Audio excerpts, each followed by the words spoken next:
माहौल अब ऐसा फैल गया है, राहुल गांधी जनता के बीच में ऐसा भ्रम फैला रहे हैं कि किसानों को एमएसपी नहीं मिल रही है। अरे वो तो कुछ भी बोल देते हैं। मैं भी किसान का बेटा हूँ।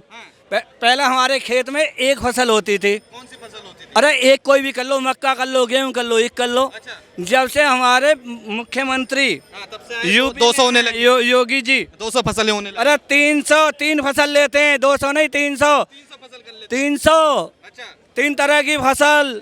अरे सुन तो लो, कहना ना मैं भी किसान का बेटा हूँ। कहने को कह दिया कि सरकार ने अब रंग दिखाया फुल। अच्छा। ऐसी सरकार हमें चाहिए। बाबा और योगी बाबा और प्रधानमंत्री नरेंद्र मोदी। अच्छा। ट्यूबवेल जानते हो? बिजली बिजली जब हमारे यहाँ अखिलेश जी थे ना, अखिलेश जी मुख्यमंत्री, रजाई जानते हो जो ठंडी में गरमाई देती है, तो बत्ती जब आती थी तो हम भी खुद कहते थे नो लाइट आ गई, लाइट। अरे गांव भाषा में बोल रहा हूँ, लाइट आ गई भाई। किसान चला अपने रजाई है ठंडी करने, बीच में गया 1 किलोमीटर बत्ती चली गई, फिर लौट गया, उसकी रात बेकार। जब से हमारे योगी जी आए ना, अब जो एसी में और कूलर में पंखा के आगे आराम से सोते हैं, रात को मच्छर तक नहीं आता है। तो हमें इससे ज़्यादा क्या सुविधा देंगे ये सरकार? हमें टॉप पर काम किए हैं, इसीलिए तो इनको जनता ने बस में मूड में बैठा। राहुल गांधी को नहीं सुने। राहुल गांधी ने क्या कहा कि भारत जोड़ो यात्रा में एक औरत महिला उनके पास आई, उन्होंने बोला कि मुझे कोई मार रहा है, और उनसे जब पूछा किसने कौन मार रहा है, तो बोले हमारा पति हमको मार रहा है। तो और खाना नहीं बना पा रहे हैं, महंगाई इतनी हो गई है। कहाँ महंगाई है मेरे दोस्त? महंगाई नहीं है। क्या क्या छोटी बात करते हैं लोग। जब एक मजदूर की 300 रुपये दिहाड़ी थी, आज वो कहता है 1000 रुपये में चलूंगा भाई। मैं 1000 रुपये देने पड़ते हैं भाई मेरे। 1000 रुपये में दिहाड़ी पे जाता है मजदूर आज की डेट में। वो कहता है 300 में मुझे नहीं करे, वो पौवा पी कर लोटा रहेगा सड़क पे, कहता है 300 ने तू ही रख ले, मैं 1000 में चलूंगा। फिर मजबूरी में चल भाई, चल देते हैं 1000 रुपये। आप 1000 रुपये कमा लेते हैं, मगर मैं नहीं कमाता, मजदूर कमाते हैं। हाँ, बेलदार की तनख्वाह है आज की डेट में। हाँ, बेलदार की जो ईंट गारे का रोडी बदरपुर का काम करता है। टमाटर क्या भाव हो गया? अरे एक मिनट टमाटर, एक मिनट। जब टमाटर 20 रुपया किलो था 2 महीने पहले, किसी की, एक मिनट, कोई आवाज नहीं उठी। अरे मैं सुना तो रहा हूँ, जब कोई आवाज नहीं। आज टमाटर महंगा हो गया तो टमाटर खाना बंद कर दो, प्याज से काम चला लो। जब प्याज जब प्याज सस्ती थी ना भाई, 100 रुपए की 5 किलो मैं भी खुद लाया। अब प्याज महंगे हो गए तो होटलों वाले अब प्याज नहीं दे रहे हैं, क्या करें, महंगाई हो गई। अरे माल रबड़ी तो तुम चाटते हो, अंगूठा जनता को दिखाते हो। अरे जब तुम माल कमाते तो खिलाना भी सिखाओ जनता को। मेरे लिए कोई महंगाई नहीं जिंदगी में। हाँ, कोई महंगाई नहीं है। राहुल गांधी कहेंगे कि सेना के पास पैसा नहीं पहुंचे। 70 साल में भी महंगाई नहीं पूछो, कभी नहीं महंगाई। देख लो, कांग्रेस के राज में महंगाई नहीं थी ना, अब भी देख लो। ये भाई मेरे सही कह रहे हैं, ना महंगाई थी ना महंगाई है, खाली ये केवल भ्रम फैला रहे भाई साहब। अगर आप मानो कांग्रेस भ्रम फैला रही है। अरे कांग्रेस से क्या मतलब? हम पूछ रहे थे, हम कांग्रेस में, हम पार्टी की बात कर रहे हैं क्या? तो मीडिया वाले भैया पार्टी पे क्या चले जाते हैं यार? राहुल गांधी भ्रम फैला रहे हैं, फिर तो आप कह रहे हो महंगाई पहले नहीं थी, अब भी नहीं है, तो भ्रम फैलाया जा रहा है। इसमें पार्टी पे कहाँ जा रहे हो? मैं ये कह रहा हूँ भैया, महंगाई ना 70 साल पे थी ना आज है। अगर महंगाई बढ़ी है तो कॉपी किताब पे 18% जीएसटी लगने से बढ़ गई है। कपड़े पे टैक्स लग गई। देखो हीरा कितना सस्ता होता है ना, ये जितने ठेली वाले हैं ना, ये रिक्शे वाले, ये हीरा खरीद लेंगे क्योंकि इसमें 3% टैक्स लगता है।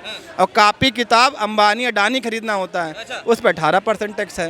ये गरीब आदमी के लिए है, और हीरा जो है वो रिक्शे वालों के लिए है। ये हाँ, हीरा रिक्शे वाले खरीदते हैं। सवाल ये है, जिस तरह से राहुल गांधी संसद में भ्रम फैला रहे हैं, कह रहे हैं कि जो अग्निवीर के जवान हैं वो अगर शहीद हो जाते हैं तो उनको शहीद नहीं मानती बीजेपी वाले, प्लस उनको कोई आर्थिक मदद नहीं होती शहीद होने के बाद, मगर उसमें ही राजनाथ सिंह खड़े होकर बोलते हैं कि ये भ्रम फैला रहे हैं। और भाई भ्रम अब टीवियों पे दिखाई देने लगा है। देखिए, भ्रम तो अभी आपको पता, पंजाब में एक अग्निवीर का लड़का शहीद हुआ था, तो शहीद का दर्जा तो नहीं मिला ना। भले आपने पैसा दिया, आर्थिक सपोर्ट किया उसका, लेकिन आर्थिक सपोर्ट से ज़्यादा महत्व रखता है वो तम्मा सीने पे लगने। क्या वजह थी जो शहीद हुए? भाई अब कुछ भी हो, अगर अग्निवीर में अपनी ड्यूटी पे वो हुआ ना, हाँ, अब भाई सैनिक है, उसे वहाँ आप कहीं भी लगा दो। मुझे फिर अगर कोई इंक्वायरी आपने कराई है, मान ली प्रधानमंत्री जी ने या रक्षा मंत्री, गृह मंत्री इंक्वायरी कराई, तो उसे सार्वजनिक कर दीजिए कि भाई ये जो अग्निवीर था ये सेना पे नहीं था, घर पे सोए शहीद हो गया, इसको सैनिक नहीं मिलेगा। कोई इंक्वायरी हुई क्या? खाली आपके कहने से नहीं माना जाएगा ना, हर चीज़ की एक इंक्वायरी होती है। आप इंक्वायरी करवा दीजिए और बता दीजिए भाई अग्निवीर जो था घर में सो रहा था तो मर गया। अगर अग्निवीर का अपने पोस्ट पे मरा है, अपने उस पे मरा है, तो उसे शहीद का दर्जा देना बहुत जरूरी है। कह रहे हैं कि शहीद का दर्जा बहुत देना जरूरी है। हालांकि राहुल गांधी एक अजय जवान के घर जाते हैं, वो शहीद हुआ, उसको 98 लाख रुपए की आर्थिक मदद अभी तक पहुंच चुकी है, मगर उसके पिताजी को ऐसा माहौल बनाया गया कि उन्होंने कहा कि हमारे पास आर्थिक मदद नहीं पहुंची, और राहुल गांधी ने बोला तब पहुंची है, और जबकि जनवरी में शहीद हुए थे, फरवरी में 50 लाख की आर्थिक मदद पहुंच चुकी थी। तो ये भ्रम फैलाने वाले, हालांकि ये भी ऐसे ही यही बात कहेंगे। तो मुझे तो लगता है कि वो अयोध्या में एक माता जी का वीडियो आ रहा था कि हमारी दुकान उजाड़ दी, हमारा घर उजाड़ दिया, हमें क्या मिला राम मंदिर से। लेकिन जब दोबारा उस पर रिपोर्टिंग करी गई तो बताया गया भी उसको घर भी मिला, मुआवजा भी मिला, सब कुछ हुआ, उससे ज़्यादा बड़ी खुश है माता जी।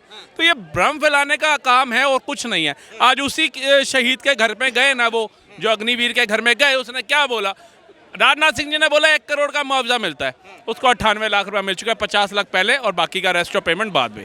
कैसे 50,000 की किस्त 4 जून को? मैं वही तो कह रहा हूँ ना, स्टेप बाय स्टेप जो उनका रूल रेगुलेशंस होंगे उस हिसाब से चलेंगे ना, प्रोटोकॉल के हिसाब से। अब भाई के कहने से तो दे नहीं देंगे कि भैया उसको दे दो, अब जो उसका बनता है काट पीट के या जो भी उसका होगा वो दिया, और नहीं दिया तो आप परेशान उठाओ। अब राहुल गांधी जी का क्या कह सकते हैं, वो तो मतलब पप्पू अगर उनको उपाधि किसी ने दी तो सोच समझ के दी है। मैं आपको बताऊं, अब वो तो कल वो कह देंगे जी मुलायम सिंह यादव विपक्ष का नेता था लेकिन मोदी जी ने उनको भारत रत्न क्यों दे दिया, वो हमारे कहने पे दिया। नरेंद्र मोदी बालक बुद्धि जैसे शब्दों से राहुल गांधी को नवाज रहे हैं, और हालांकि वो विपक्ष के नेता, ये शब्द ठीक है क्या? बताओ, बालक बुद्धि नहीं कहेंगे तो क्या कब कहेंगे? 54 साल का बंदा मैच्योर नहीं हो पा रहा, सांसद में गले लगा रहा मोदी जी को, आंख मार रहा, फ्लैंकिस मार रहा। अब भी सोचो बड़ा नहीं हुआ, उसके बाद क्या कर रहा है? बचकानी हरकतें होती है ना, खुद सीट पे बैठा है, अपने सांसदों को कह रहा है आगे जाओ आगे जाओ, स्पीकर का घेराव करो, स्पीकर का घेराव करो। इससे तुच्छी नीति क्या होगी कि स्पीकर को डांटना पड़ गया है, इतना डांटना पड़ गया है। तो मतलब इतनी गिरी हुई स्थिति अगर है राहुल गांधी की, और वो ख्वाब देखते हैं कि मुझे प्रधानमंत्री की सीट पे बिठाएंगे, तो मुझे लगता है वो पप्पू ही होंगे जो इसका ख्वाब देखते होंगे सीट पे बिठाने। उस बालक बुद्धि के लिए एक चीज और भी बताना चाहूंगा कि खेल खेले बालकों में वीर तो तू पाया ना था, बच रहा था जब तक मोदी के सामने आया ना था। अब मोदी है सामने, अब आकर के देख लो। टिप्पणियां करना बड़ा आसान है, अब आ जाओ जवाब दे दो मोदी जी की बातों का।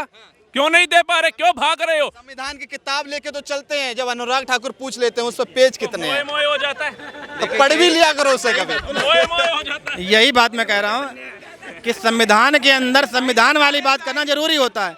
आप वहाँ बैठ के फिल्म का डायलॉग मार रहे हो, ये संविधान के अंदर अच्छी बात है क्या? किसी फिल्म का डायलॉग मार रहे हो आप प्रधानमंत्री होकर, ये गौरव की बात है। अरे उदाहरण दे रहे हैं। अच्छा, अगर तुमको कोई उदाहरण दे दे तो कहोगे नौटंकी कर रहे थे, हमारे राष्ट्रपति उपराष्ट्रपति का मिरकरी कर रहे थे। वो बाहर अगर कोई करे, अरे मिरकरी तो मत भैया, सिंपैथी पाएंगे, कहेंगे कि राहुल गांधी मोदी वाले हमको अंदर करवा देते हैं। मगर ये भी तो बताइए, मोदी समाज को उल्टा सीधा बोला उन्होंने।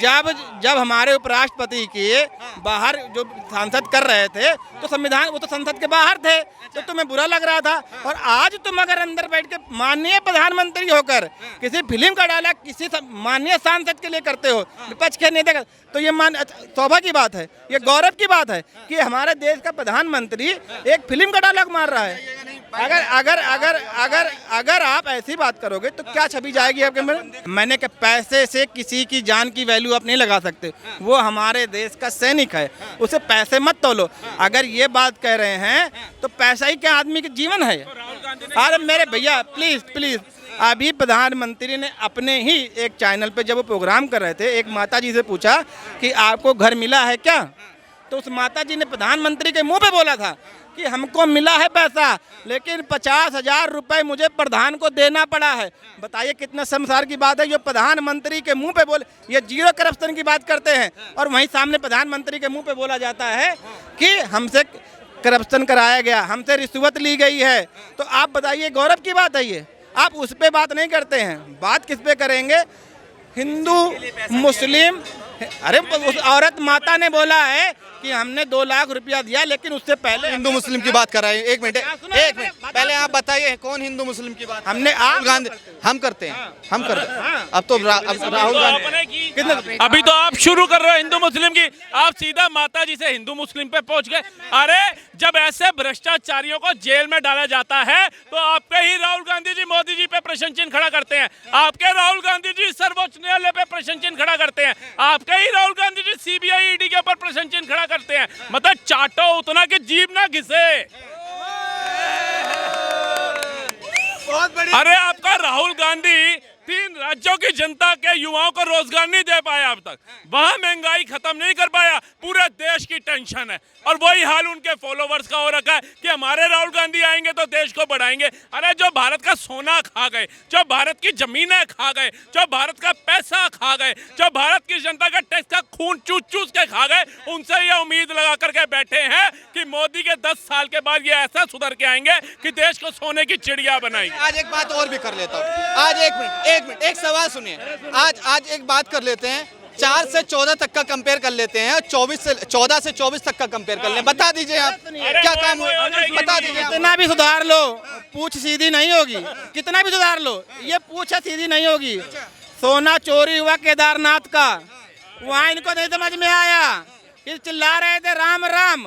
वहाँ अभी भी चले जाओ, जितना भी राम पर मार्ग बना हुआ है सब धस गया, एक भी सड़क सही नहीं है। राम पर मार्ग मंदिर तक घुटनों तक पानी भरा है, वो इनको शर्म नहीं आ रही। बिहार के अंदर जितने पुल बने हैं उसके सब गिरे जा रहे हैं, इनके राज्य बने। आज सुन लो मेरी बात, शर्म आएगी तुम्हें थोड़ी सी। अगर आपको चाटने की है तो चाटते रहो, मुझे कोई दिक्कत नहीं है। आपने जितने भी पुल बनवाए बिहार के अंदर, अगर कोई आदमी जा रहा हो पूछता भैया ये मोदी के राज में बना है क्या, अगर कोई देगा हाँ तो कहता भैया डूब के मर जाना जरूरी, लेकिन इस पुल पे नहीं जाएंगे हम। इतना भ्रष्टाचार आपके राज्य में हो रहा है, लेकिन आप बोल नहीं पा रहे हो। खाली आज प्रिया सिन्हा जो भ्रम फैला रही है वही वाला भ्रम की बात कर रहे हैं क्या? कौन सा भ्रम हम भ्रम फैला रहे?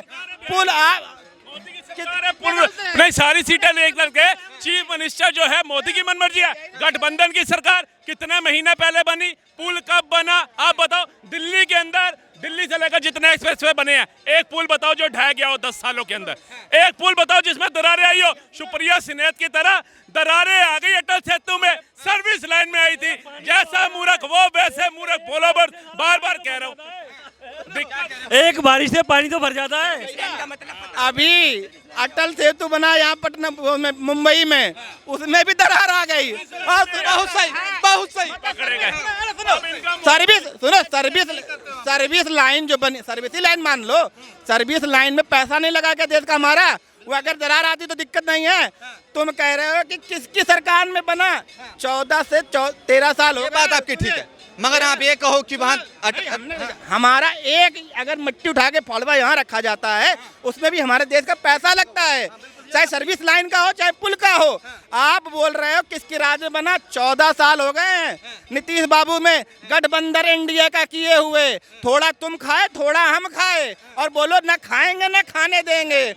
ये तुम्हारे यहाँ की आदत हो गई, 14 साल से खा रहे हैं वहाँ पर, और आज तुम बोल रहे हो हम गंगा माता से गंगा में नहा के आए हैं। अरे तुम गंगा में अपना पापी धुलते रहोगे, और धुलते धुलते 75 साल के हो गए। मानी गांधी से बोलिए एक बार गंगा जाके नहा के आएंगे ताकि हिंदुओं को हिंसक ना बोले। पूछिए सुब्बा रेड्डी कौन था?